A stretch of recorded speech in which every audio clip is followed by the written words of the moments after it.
Ciao ragazzi, benvenuti alla mia personalissima rubrica degli audio e dei video più trash della settimana, sperando che sia l'ultima perché dal prossimo anno mi riabbraccerò con Mina Fo. Lo so, l'immagine fa un po' schifo, ma mi manca. E quindi signori, l'ultimo quinto posto del 2020 della classifica degli audio e dei video più trash della settimana. Allora, cosa è scritto? Quando ci vediamo un po'. Amo, quando vuoi, dimmi tu. Preferibilmente dopo il 3.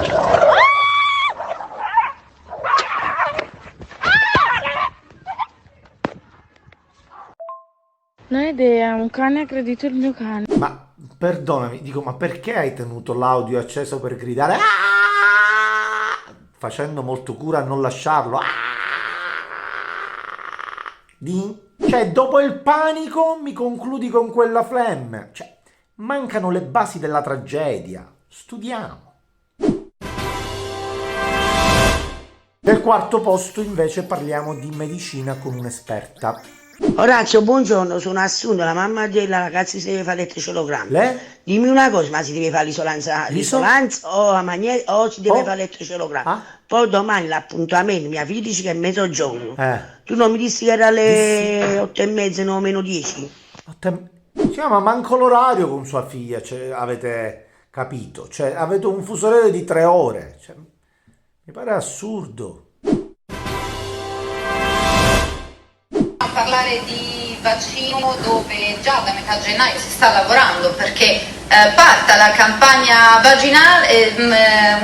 Ragazzi, non c'è assolutamente niente da ridere, ci sono cose importanti, la salute è importante. Io personalmente faccio da testimonial a questa cosa, parteciperò a questa campagna vaginale perché sono cose importanti. Io mi vaginerò e farò poi il richiamo. Cioè, questa cosa io la farò tutti gli anni perché è giusto vaginarsi.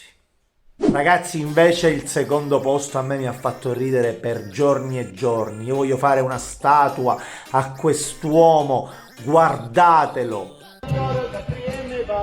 Una serenata sotto casa.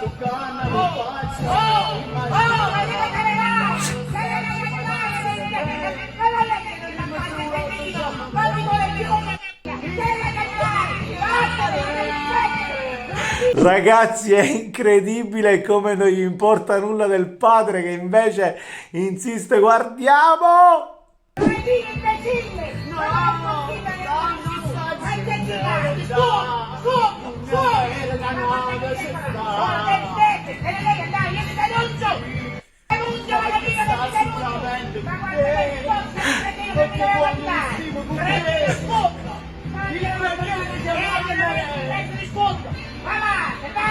Ragazzi, ma come si fa a non apprezzare un uomo del genere? Un uomo che si organizza, una persona così che fa tutto questo. Cioè, io lo vorrei come genero, io lo vorrei come cognato, lo vorrei come tutto. Ovviamente sto parlando del padre, cioè si è vestito, è sceso e l'ha distrutto. Tra l'altro una canzone di merda, vestito di merda, ma come ti presenti sotto casa? Ma guarda se io devo avere a che fare con uno stupido del genere. E il primo posto, come al solito, ha dell'incredibile, è successo a Vieste ed è tutto vero. Se Bari fa festa, Vieste è sotto shock. Nella città per eccellenza del turismo pugliese, sabato sera si sono vissuti momenti di sconcerto e di indignazione. Qualcuno è entrato illegalmente nel sistema di filodiffusione fatto impiantare dal comune per le strade del centro e ha sostituito le melodie dei canti di Natale con un audio di tutt'altro genere, gemiti e sospiri a luci rosse. Cioè, ci sono riusciti a fare C'è il sogno di noi compagni di scuola, quello di farlo mentre la preside parlava, mentre la professoressa di matematica spiegava. Cioè, ci sono riusciti. Miti!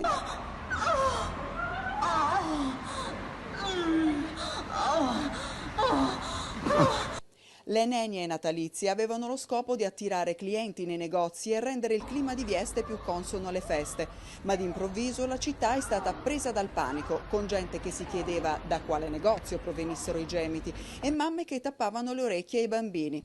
E papà che si sono riuniti, hanno fatto un comitato dicendo alle mogli bisogna trovare la responsabile, va cercata casa per casa. E con quest'ultima prima posizione non mi resta che augurarvi buon Natale. Ma che cosa abbiamo imparato da questo 2020? musica.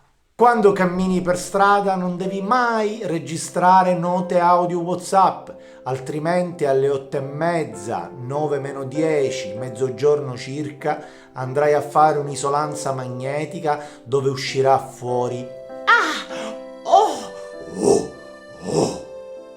Buon Natale e come me andate a fare una serenata alla vostra vicina sperando che vi vaccini. Io voglio stare solamente con te, naranare, stupidi! Voglio stare solamente con te, perché